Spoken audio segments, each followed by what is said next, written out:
ਫੜਾ ਕੇ ਪੈਰ ਰੱਖਦਾ ਬੰਦਾ ਮਸ਼ਕੂਕ ਹੈ।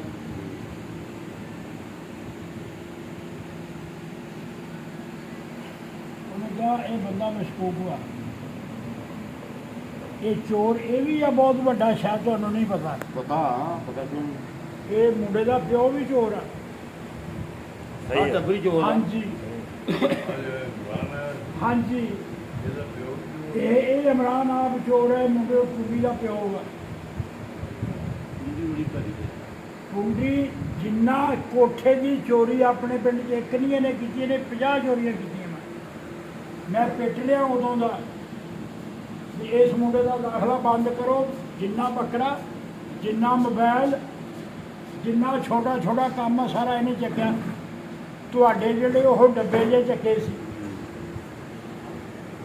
ਤੁਹਾਡੇ ਜਿਹੜੇ ਡੱਬੇ ਚੱਕੇ ਸੀ ਨਾ, ਇਸੇ ਬੰਦੇ ਚੱਕੇ ਸੀ।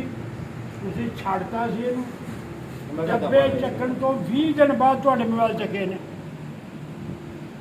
ਇੱਦਾਂ ਹੀ ਹੋਈ। ਇਹ ਮੁੰਡਾ ਉੱਥੇ ਆਉਂਦਾ ਸੀ, 3 ਮੋਬਾਈਲ ਇਹਨਾਂ ਦੇ ਚੱਕੇ। ਇੱਕ ਅਕਬਾਲੀ ਫਕੀਰ ਦਾ ਜਵਾਈ ਗੁਆਂਢ ਰਹਿੰਦਾ, ਉਹਨੇ ਉਦਣੇ ਹੀ 35,000 ਦਾ ਤਾਜ਼ਾ ਲਿਆ। ਉਹ ਕਿਤੇ ਵਿਖਾਉਂਦਾ ਸੀ ਘਰਦਿਆਂ ਨੂੰ, ਉਹ ਵੀ ਚੱਕ ਲਿਆ। ਰਾਤ 30 ਦਿਨ ਚਾਚੇ ਸਲੀਮ ਕੇ ਮੋਬਾਈਲ 4 ਚੱਕ ਹੋਏ ਘਰੋਂ, ਕੰਧ ਟੱਪ ਕੇ। ਉਦਲੇ ਨਹੀਂ ਉਧਰ